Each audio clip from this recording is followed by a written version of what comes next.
History Punch. Today's episode about the 1873 World Exhibition, a big year for Vienna.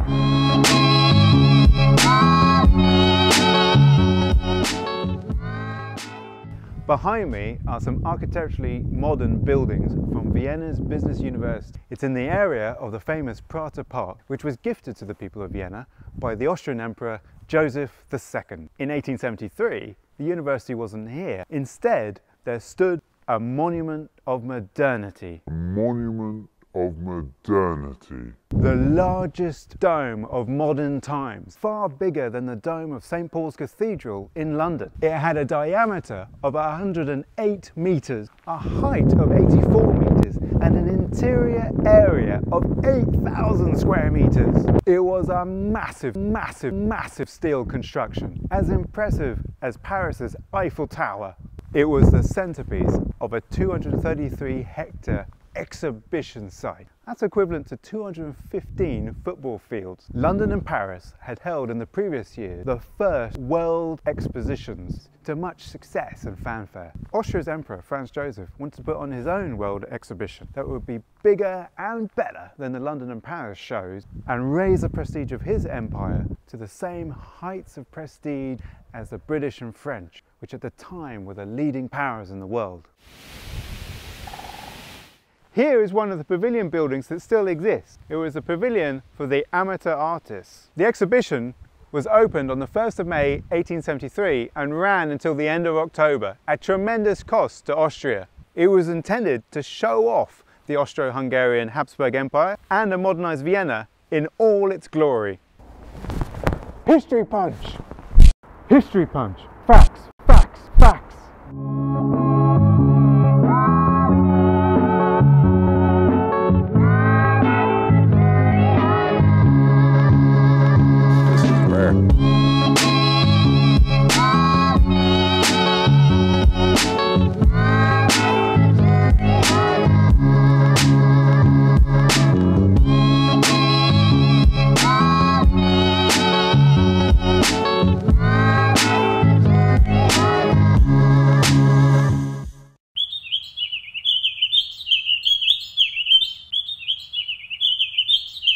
But it was not to be.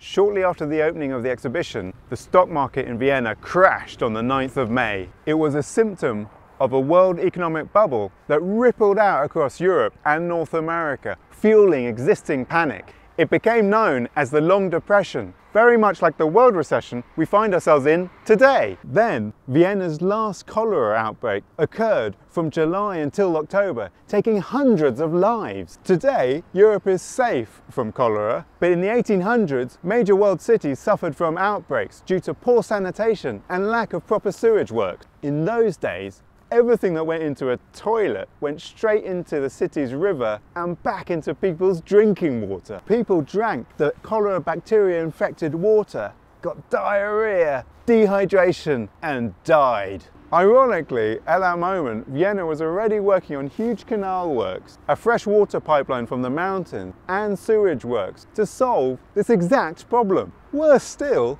the first victims of the outbreak were staying in one of the exhibition's hotels. The damage was done and the visitors stayed away. The exhibition had cost 19 million gulden, but it only brought in income of 4.3 million from rents and ticket sales, a loss of around 15 million gulden, which in 1873 was a vast amount of money. The exhibition attracted only 7 million visitors. They had been expecting 20 million. Ouch! Ouch! Ouch!